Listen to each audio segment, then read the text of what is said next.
This is the world's deadliest border. The Mediterranean Sea. Thousands die here every year trying to cross from North Africa to Europe. The European Union is claiming human rights.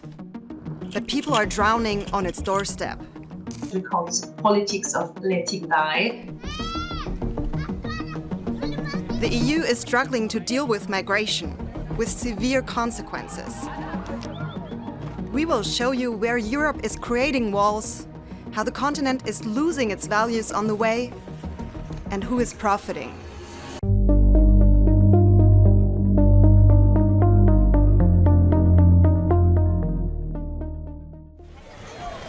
This is the Italian island of Lampedusa, a place for tourists to relax, but also home to scenes like these, overcrowded boats arriving from Africa. Because Lampedusa is closer to Africa than it is to the rest of Europe. And it's the main destination of the deadliest migration routes in the world. Since 2014, almost 30,000 people have died or gone missing while trying to cross the Mediterranean. So why are so many people taking this risk? Some are fleeing wars and persecution. They have the legal right to apply for asylum. But to do so, asylum seekers have to be on EU territory. Others are migrating because they're escaping poverty, which is not a legal basis to claim asylum in the EU. Neither group is usually eligible for a visa to enter the EU. That's why many take these irregular migration routes and are ready to risk their lives. We have not, in a really sensible and serious manner, tried to end this and tried to prevent this. We call this politics of letting die. It's not actively killing people. We don't even have to touch them. We just have to let them die by not providing help in a reasonable amount of time. That's Austrian researcher Judith Kohlenberger. She focuses on the EU's asylum policy and migration. The EU and its member states' coast guards have saved many people in distress. But critics say the EU isn't doing enough to protect refugees and migrants. And there have even been reports of Greek coast guards illegally pushing boats out of EU waters. The EU has pledged to protect refugees under international treaties. In 2023 alone, just over 1 million people applied for asylum in EU countries. But many have no chance of being granted asylum. And most EU countries say too many people are coming. We have our international obligations. We will fulfill them. We have done that in the past. We do this now. But we as Europeans will decide who comes to Europe and under what circumstances, and not the smugglers and traffickers. For human smugglers and traffickers, irregular migration to the EU is big business. They can charge thousands of euros per person for the journey, forcing as many people as possible onto unfit boats. In 2023, in Italy alone, more than 150,000 people arrived by sea. These are the top 5 countries they came from. And as we saw, many of them entered Italy through Lampedusa. But just look at how small the island is. It has around 6,000 residents. More than twice that number of migrants and refugees arrived in just 1 week in September 2023. Putting a huge strain on the island's infrastructure. And creating discontent among Lampedusa residents, who have experienced this time and again. Da oggi Lampedusa dice basta! Nessuno più! Questo messaggio deve passare sia all'Europa e sia al governo, che i lampedusani sono stanchi!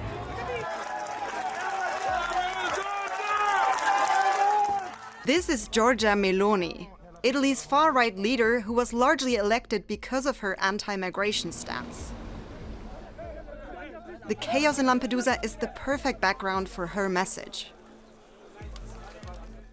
e in ogni caso se entrate illegalmente in Italia sarete trattenuti e rimpatriati. Sarà dato mandato alla difesa di realizzare nel più breve tempo possibile le strutture in modo tale che siano sufficienti a trattenere gli immigrati illegali. Meloni is among those profiting from the chaos, as are many other populist politicians in the EU, says migration researcher Judith Kohlenberger. They need the problem and they need this issue of unresolved migration crisis, one after the other, etc., because this is a politics of fear that is being played. And it's been playing out for Meloni and others who demand this. Concentrarsi sulla difesa dei confini esterni. Even EU countries that took in a lot of refugees are joining that demand. In 2014, only very little of the EU external border was fenced. Now there's 6 times as much to keep people out. And even more fences are in the works.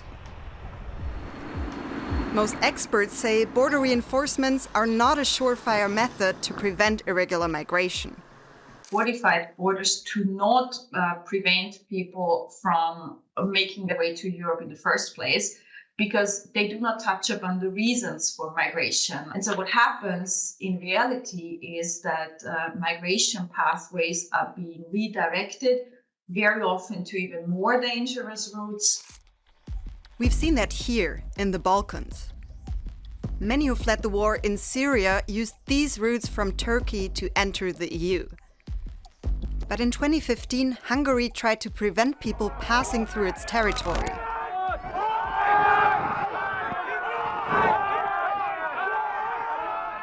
The country's prime minister is known for his right-wing rhetoric.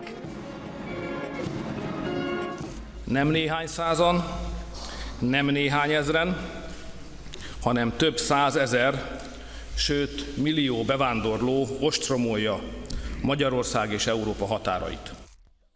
In 2015, Hungary started building this fence along its border with Serbia.